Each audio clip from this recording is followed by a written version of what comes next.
As we load into Daytona International Speedway for the last International GT event of this crazy year of 2020, let's look back at the events leading up to this. We kicked off the season like we always do with a huge field of cars at Sebring.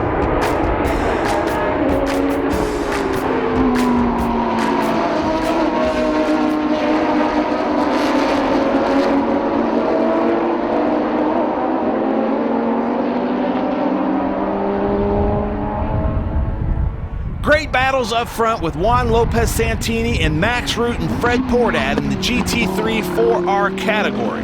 But as usual, there were great battles throughout this 40-car field. And again, good competition out there. Yeah, very, very good competition, and I gotta thank all of you guys. You guys are great to race with. Then from Sebring, we had to take a rather long, unscheduled break due to COVID-19, and we restarted the 2020 season in June at Road America.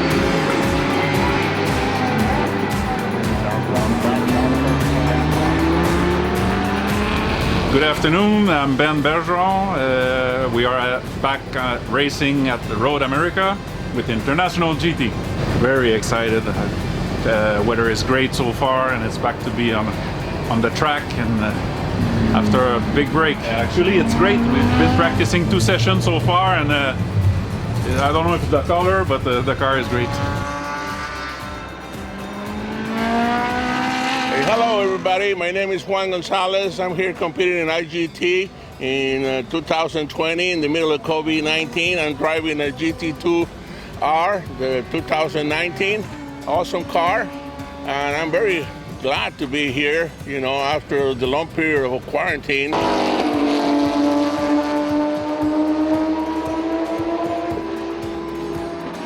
How was it? And did you know where he was going to try to get you? Oh, I knew. He beat me up on the backside of the track all race, and I knew he was going to try for it here at the end, and he made it happen. Nice move. No, he was holding everything, holding it steady, keeping me from making a move, and just waited for one single opportunity, and man, what a great run. That was fun. That was worth it right there.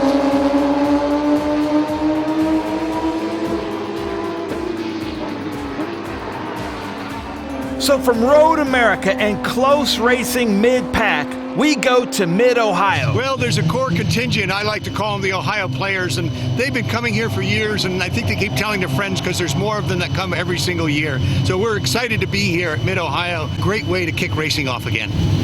Yeah, that's been a great opportunity, this pause in the action. We have 10 new customers here at Mid-Ohio. We had 4 new customers last week at Road America, so 14 new customers that have never run with IGT in the past, so we're excited and very happy to have them here. And away they go, and it is Fred Prudard who leads the way and has got a good start to this one. Nicely done as he leads the field, and that was a really, really nice start by Prudard as he takes the lead in the number 20 and heads down for the first time to the big hairpin, and a crucial corner coming up because you've got to get round this long right-hander and then power it out and get down that back straight. And a good clean start though. Really good. Excellent. Running with Fred was superb. Great to race with, and the cars were tight at the beginning. They were really close together, but I was a little quicker through some of the corners. He was fighting his car a little bit, and that just gave me an opportunity to stay close, and he did a super job. He was coming on your inside there? I did. I saw him the whole way. I tried to do a little gentleman pinch on the inside, but obviously I was going to leave him enough room. But he gave me racing room. Big thing is always to give someone racing room, so it was a pleasure running with him. Yeah, I'm sure we'll have fun this afternoon too. From one beautiful circuit to the next, this time we are at Virginia International Raceway. Well, no, I'm 1,000 faster. Yeah, you're 1,000 faster. I'm 1,000 faster than you. Oh man, together. We get to start 1-2, and then Lucas took off and ran a clean race. Took me a little bit to catch him, and I couldn't get around him.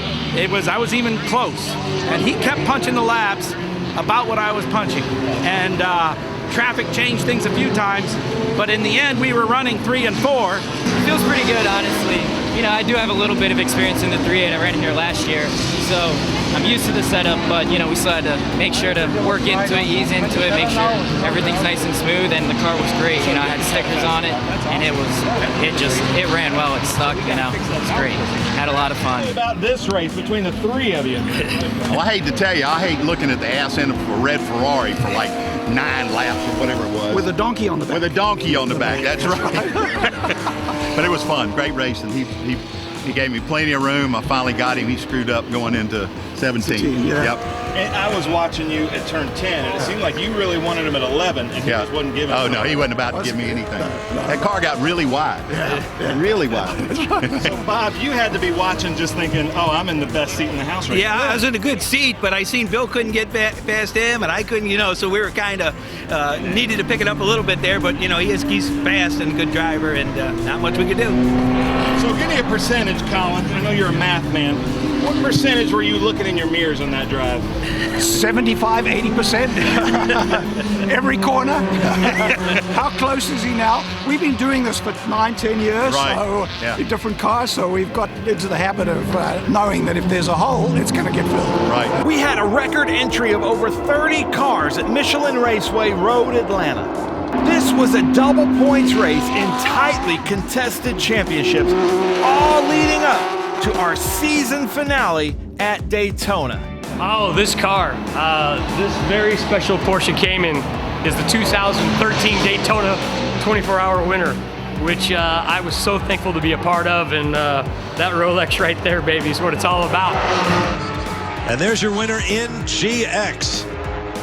The Napleton Porsche Cayman will pick up the first victory in the new class. Not a mark on that car, front to rear, side to side. These guys have done their job. This is the first time driving the car since 2013. It's been in the great hands of Bill Riddell, and he's kept it restored and in his place, and he kind of brought it out of the museum for me to drive this week and this weekend, and we're going to race it together, which is really great. This is the last car ever of any class to win the Daytona 24-hour in a manual gearbox. Everything from that time and everybody else in that race but us was either paddle shifters or sequential. So I'm kind of proud of that, I mean, it sounds like an old school thing to say, but to be the last guy to ever win the Daytona 24-hour with a manual gearbox, being able to toe heel and do the dance with your feet like you're supposed to, it's a real pleasure and it's an honor to have that distinction. Hi, I'm Paul Nemshoff. I'm racing at the International GT event here at the Daytona Motor Speedway. I'm the driver of the number 4 Dragon's Milk New Holland Porsche. This is my first time with the International GT. I think it's a great series. I'm looking forward to a great weekend. We've had a good first session, and it's fun to get the Porsche out on the track. A huge field of cars takes the green for the first of 3 sprint races at Daytona International Speedway. Great battles in this first race and quite a good showing from our newcomers from the West Coast. In Mission Foods GT3, 4-hour class, second place, car number 58, Mark Sandridge. Mark, come on up. Give me a round. Come on, guys. Give it up. First place overall, Juan Lopez Santini. In exhibition class, first place, Simon Gregg. So, Simon, come on up. Thank you. Yeah, it's a lot of fun since I have the oldest car by like a decade. But it was a lot of fun and racing with you guys and everybody at International GT. We're all good friends. We'll, hang around together, which days like today, it's important because the track conditions were changing. I'm not going to say every lap, every turn. Bob Weisen and Ted Giovannis are neck and neck for the Mission Foods GT3 Cup Trophy Championship. Hi, I'm Robert Weisen here at Daytona with IGT. First time here.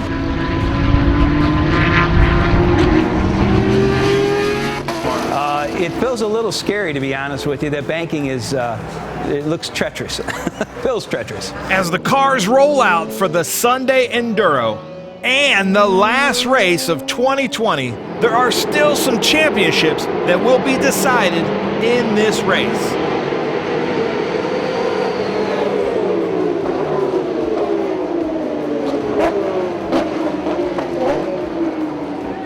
Tire problems with current points leader Bob Weisen forces him to come into the pits more times than he wanted to. Paul Nemchoff and Mark Miller take the overall win in the Sunday Enduro. Not sure, but we believe it means we won. We won the championship. We're going to wrap this thing up on behalf of International GT. The sun's out. We're at the World Center of Racing at Daytona. doesn't get any better than this. Frank, I'm going to start over here with you. I think the idea is you're supposed to move, if you're on a podium, if you want to move, you're supposed to move up, but you move back one, okay? But anyway, congratulations to you, because obviously you had a very successful weekend. Thank you, Ken. My coach told me change positions, and I misunderstood and came third instead of first, but next year. Winning the class, and I think, do believe the championship, we'll confirm that. Mission Food Champion, card number 64, Ted Giovannis and Hugh Plum. Come on up, guys. I think, okay, well, confirm that, but it looks that way.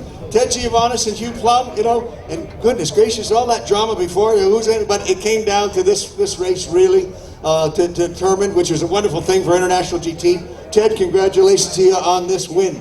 Yeah, no, thanks very much. We're really happy to be here. We had there was some question coming into the race because we didn't run all the races, and so we came here and you know, actually did pretty well. So I mean, that made it all put together, and Bob was you know, pulled out in front of us a little bit, but we made that switch when we here. Thanks to Hugh, and thanks to IGT, Pirelli, Mission Foods, and all the good sponsors that support this series. It's really great. A hell of an accomplishment in this class and this competition with these guys to end up where you guys ended up. You know, it was a great event. I couldn't have ever imagined. 3 years ago I met Mark. He started coaching me. Where we've gotten to be #1 overall on the podium. Bob at competition prep, great equipment. It's awesome to be part of their team. Preston's been really the professor to learn from. So really, it's just exciting to be here, and thank you. 4-liter class in our top 3 overall. From California, Competition Motorsports. In conclusion, thank you very much for your support. Thank you for being here for this event.